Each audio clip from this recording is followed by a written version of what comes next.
देखिए, सरकार अपनी कामयाबी इस बात पे देख रही है कि किसान आंदोलन में जुटे जो संगठन हैं उनमें कैसे फूट डाल दी जाए। उनका सफलता का मानक ये नहीं है कि किसानों की बातों पर विचार करते हुए, उनको मानते हुए उस आंदोलन को ख़त्म कराने की कोशिश करते। वो उनकी सफलता का मानक नहीं है। बड़े दुर्भाग्य की बात है कि चाहे प्रधानमंत्री जी हों, चाहे कृषि मंत्री हों या दूसरे मंत्री हों, पूरे किसान आंदोलन को, जो कि पूर्ण रूप से गैर राजनीतिक है, उसको बदनाम करने की कोशिश कर रहे हैं, जो कि वास्तव में बहुत ही दुर्भाग्यपूर्ण है। देखिए, भारतीय जनता पार्टी किसान आंदोलन में जुड़े हुए मुद्दों के ऊपर चर्चा करने के बजाय वो उसमें फूट डालने की कोशिश कर रही है। सुप्रीम कोर्ट में भी अपने लोगों को उन्होंने लगाया है ताकि सुप्रीम कोर्ट से कुछ ऐसा आदेश करा दें जो कि बाध्यकारी इनके ऊपर हो और वो अपना आंदोलन छोड़ दें। तो सीधे सीधे किसान आंदोलन से जुड़े हुए जो मुद्दे हैं उसके ऊपर अगर चर्चा करें, उसके ऊपर विचार विमर्श करें, लोगों को कन्विंस करने की कोशिश करें, तो मैं सोचता हूँ कि ज़्यादा बेहतर होता। लेकिन एक तरफ अन्नदाता का गुणगान करते हैं और दूसरी तरफ उन अन्नदाता जो आपके दहलीज के ऊपर लखनऊ, दिल्ली के आसपास पहुँचे हुए, उनको इस तरह से बदनाम करने की कोशिश करेंगे, उनको इस तरह से नज़रअंदाज करने की कोशिश करेंगे। ये इससे ज़्यादा दुर्भाग्यपूर्ण बात और क्या हो सकती है।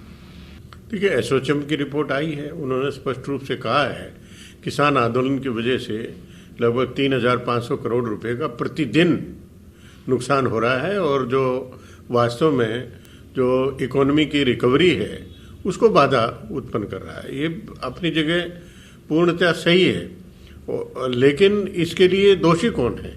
इसके लिए दोषी केवल और केवल सरकार है, जो मुद्दों पर बात करने के बजाय उनको बीच में फूट डालने में अपनी पूरी जोर लगा रहे हैं, बदनाम करने की कोशिश कर रहे हैं, कि जो किसी भी मायने में सही नहीं है। जो इकोनॉमी को नुकसान हो रहा है, जन सामान्य को असुविधा हो रही है, उसके लिए पूर्णतया केंद्र सरकार जिम्मेवार है। देखिए, सुखबीर सिंह बादल जी ने किसान आंदोलन के बारे में जो केंद्र सरकार के अनेक मंत्रियों के द्वारा बात उठाई जा रही है कि टुकड़े टुकड़े गैंग है और माओवादियों ने किसानों का कंधे पे बंदूक रख के चला रहे हैं, तो उसके ऊपर सुखबीर सिंह बादल जी ने बहुत सही कहा है कि टुकड़े टुकड़े गैंग अगर वास्तव में देखा जाए तो भारतीय जनता पार्टी है, जो पूरे समाज को बांटने का काम करती है, जो एक अच्छे उद्देश्य के लिए किसानों ने आंदोलन शुरू किया, उसको उसका बंटवारा करने की कोशिश कर रहे हैं, उसमें तोड़फोड़ करने की कोशिश कर रहे हैं। तो वास्तव में अगर टुकड़े टुकड़े गैंग का सरगना कहा जाए तो भारतीय जनता पार्टी है और कोई नहीं है। उन्होंने नौजवानों के लिए, आर्मी पर्सनल के लिए भी कहा है कि अगर मौका लगा, इनका स्वार्थ अगर सिद्ध नहीं होता है तो उनको भी बदनाम करने की कोशिश कर सकते हैं भारतीय जनता पार्टी, वो उससे भी गुरेज नहीं करेंगे। तो इसके बारे में कोई टिप्पणी नहीं करना चाहता, लेकिन ये बहुत स्पष्ट रूप से उन्होंने कहा है, जो भारतीय जनता पार्टी के साथ इतने सालों तक साथ काम करते हुए और सहयोगी के रूप में काम करते हुए, इससे ज़्यादा बेहतर और कौन जान सकता अंदर। और उन्होंने जो सर्टिफिकेट दिया है कि भारतीय जनता पार्टी वास्तव में टुकड़े टुकड़े गैंग है, ये वो सही है। देखिए, संसदीय प्रजातंत्र के ऊपर एक बहुत गहरा अटैक किया है भारतीय जनता पार्टी ने, एनडीए सरकार ने, जो विंटर सेशन को पूरी तरह से ख़त्म किया है और कहा कि अब सीधे सीधे जनवरी के आखिर में बजट सेशन आएगा।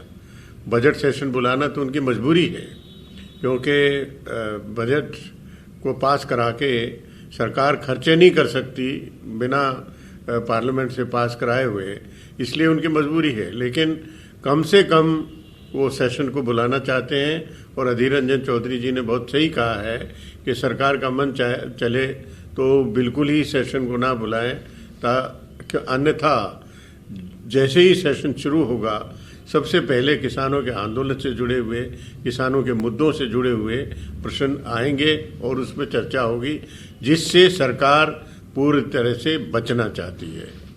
आम आदमी पार्टी ने घोषणा की है कि वे उत्तर प्रदेश में विधानसभा का चुनाव लड़ेंगे। तो कोई भी राजनीतिक दल हिंदुस्तान भर में कहीं भी किसी भी राज्य में किसी भी चुनाव में वैधानिक रूप से भाग ले सकती है और वो उनकी अपनी मर्जी है, उसके बारे में कोई टीका टिप्पणी नहीं किया जा सकता।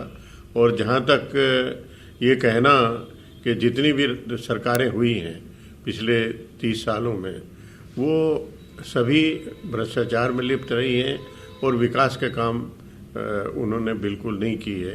तो ये अपना अपना नज़रिया है, अपने अपने आकलन है।